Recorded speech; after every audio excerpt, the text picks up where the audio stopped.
साथियों, आज मैं जो वीडियो बना रहा हूँ, इस वीडियो बनाने का खास कोई ठोस कारण है भी और नहीं भी है। इसलिए अभी हाल फिलहाल में एक न्यूज़ में 2 दिन से जो प्रसारित हो रही है कि मेरे क्षेत्र के कुछ युवा युवतियाँ हैं जो मजदूरी का तलाश में पलायन करके आंध्र प्रदेश, तेलंगाना, बेंगलुरु, कर्नाटक के अन्य जगहों पर जाकर ये अपनी रोज़मर्रा की जीवन यापन करने के लिए पलायन करने जाते हैं।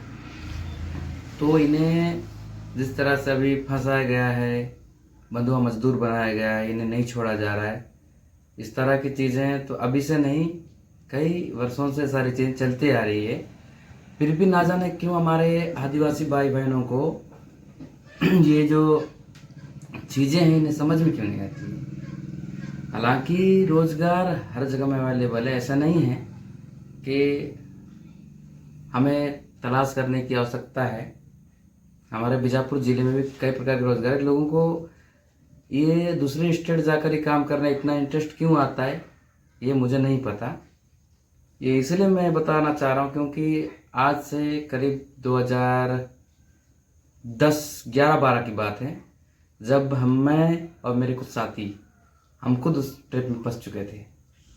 हमें ज़्यादा दूर नहीं, हमारे छत्तीसगढ़ बॉर्डर से लगा हुआ आंध्र प्रदेश या तेलंगाना की जो एक गांव है चरकूर धर्मारम, वहाँ के कुछ लोगों ने आकर हमें इसी तरह से बैला फुसलाकर, हम जब तब कुछ उम्र में छोटे थे, इतने समझदार थे नहीं, हमें पैसों का झांसा देकर ज़्यादा अमाउंट मिलेगा महीने में, मतलब मंथली ये मिलेगा, ऐसे है, इतना घंटा काम करना, इस तरह से झांसा देकर हमें भी लेकर जाया गया था धर्माराम के नाम पर। धर्माराम के बाद हमें वहाँ से फिर ऐसे, मतलब हम उस टाइम ऐसा किसी के पास मोबाइल फ़ोन भी नहीं हुआ करता था।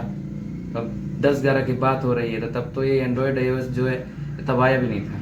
बीजापुर क्षेत्र में तो मैंने देखा भी नहीं था। कीपैड फ़ोन थी नोकिया जमाई की, सादा वाली, तो तब किसी के पास फ़ोन हुआ नहीं करती थी। तो वहाँ से हमें और आगे आगे आगे ये जैसे मतलब धर्माराम से वेंकटापुर से भद्राचलम से बोले आगे और गांव करीमनगर, बोले तो कोत्तागुड़ेम, ये वो इस तरह के कई सारे अलग अलग गांव को बताते बताते हमें सीधा हैदराबाद ले जाएगा। हैदराबाद के बाद हम करीब 12-13 लोग थे। हमें 2 गुट में बांटने के बाद हमें दोबारा मिलने का मौका ही नहीं दिया गया। वो भी एक खाना खिलाने ले जाने के बहाने से, होटल जाने के बहाने से दोनों कारों में अलग अलग बैठाकर विभाजन कर दिया गया।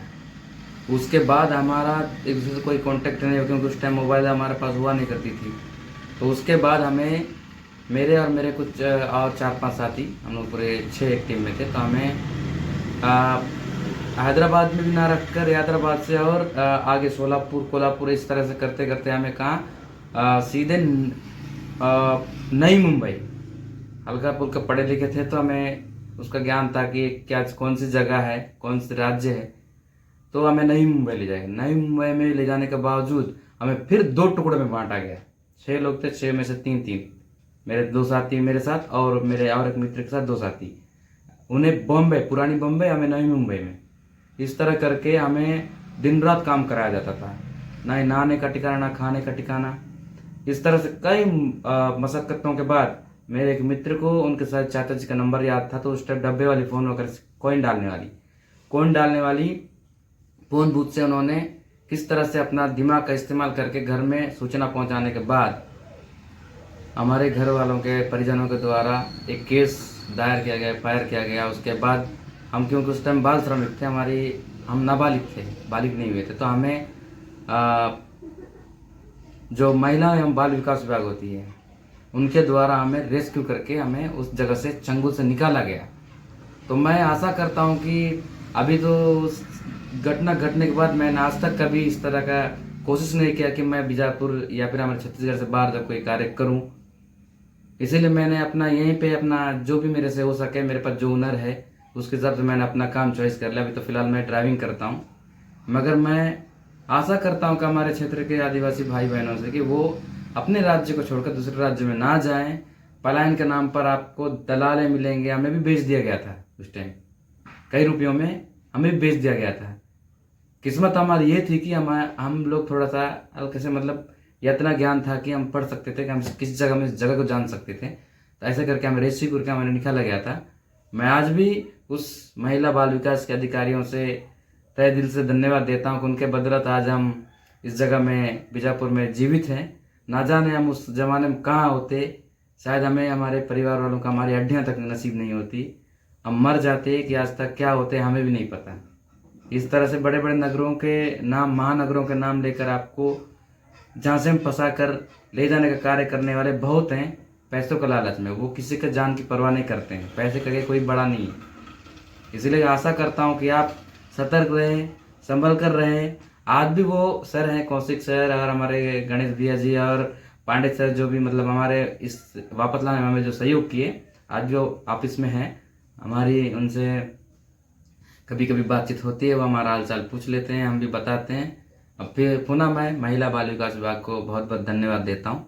तो कोशिश कीजिए, सतर्क रहे, संभल कर रहे, अपने राज्य में काम कीजिए, अपने क्षेत्र में काम कीजिए। आप किसी के झांसे में बहकावे में आकर नगरों का, महानगरों का नाम सुनकर खुशी से आप पलायन मत कर लीजिए। क्या है, बड़े शहरों में कौन कब क्या हो जाता है किसी को कोई पता नहीं चलता है। तो धन्यवाद।